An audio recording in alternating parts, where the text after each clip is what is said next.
Je regagnai mon lit et je ne pus y trouver le repos. Plongée dans une demi-somnolence, toute ma jeunesse repassait en mes souvenirs.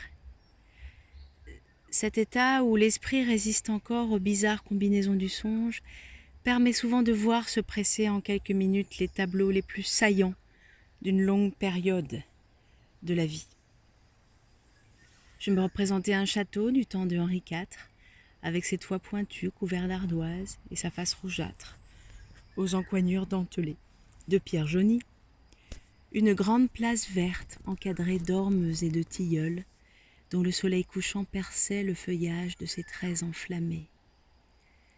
Des jeunes filles dansaient en rond sur la pelouse en chantant de vieux airs transmis par leur mère, et d'un français si naturellement pur que l'on se sentait bien exister dans ce vieux pays du Valois où pendant plus de 1000 ans a battu le cœur de la France. J'étais le seul garçon dans cette ronde où j'avais amené ma compagne toute jeune encore, Sylvie, une petite fille du hameau voisin, si vive et si fraîche, avec ses yeux noirs, son profil régulier et sa peau légèrement hâlée. Je n'aimais qu'elle, je ne voyais qu'elle jusque-là.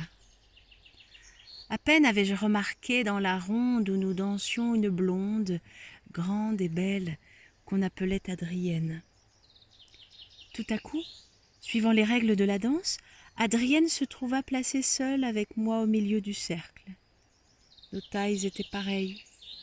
On nous dit de nous embrasser, et la danse et le cœur tournaient plus vivement que jamais. En lui donnant ce baiser, je ne pus m'empêcher de lui presser la main. Les longs anneaux roulés de ses cheveux d'or effleuraient mes joues. De ce moment, un trouble inconnu s'empara de moi. La belle devait chanter pour avoir le droit de rentrer dans la danse. On s'assit autour d'elle et aussitôt, d'une voix fraîche et pénétrante, légèrement voilée, comme celle des filles de ce pays brumeux, elle chanta un de ces anciennes romances pleines de mélancolie et d'amour, qui racontent toujours les malheurs d'une princesse enfermée dans sa tour par la volonté d'un père qui la punit d'avoir aimé. La mélodie se terminait à chaque stance par ces trilles chevrotantes que font valoir si bien les voix jeunes, quand elles imitent par un frisson modulé la voix tremblante des aïeuls.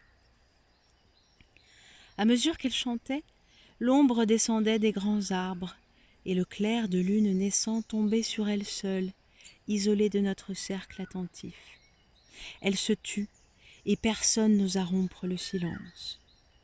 La pelouse était couverte de faibles vapeurs condensées qui déroulaient leurs blancs flocons sur les pointes des herbes. Nous pensions être en paradis.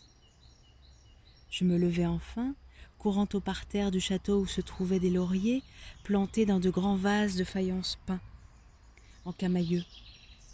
Je rapportai 2 branches qui furent tressées en couronne et nouées d'un ruban. Je posai sur la tête d'Adrienne cet ornement, dont les feuilles lustrées éclataient sur ses cheveux blonds aux rayons pâles de la lune.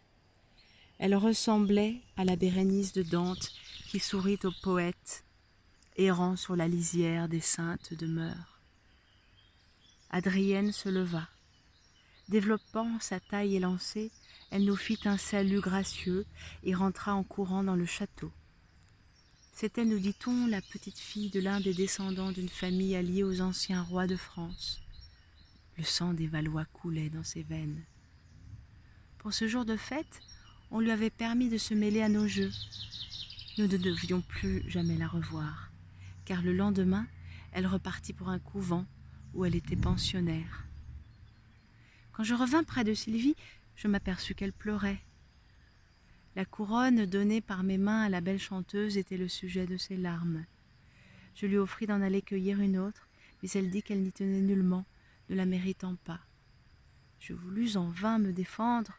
Elle ne me dit plus un seul mot pendant que je la reconduisais chez ses parents. Rappelé moi-même à Paris, pour y reprendre mes études, j'emportai cette double image d'une amitié tendre, tristement rompue, puis d'un amour impossible et vague, source de pensées douloureuses que la philosophie de collège était impuissante à calmer.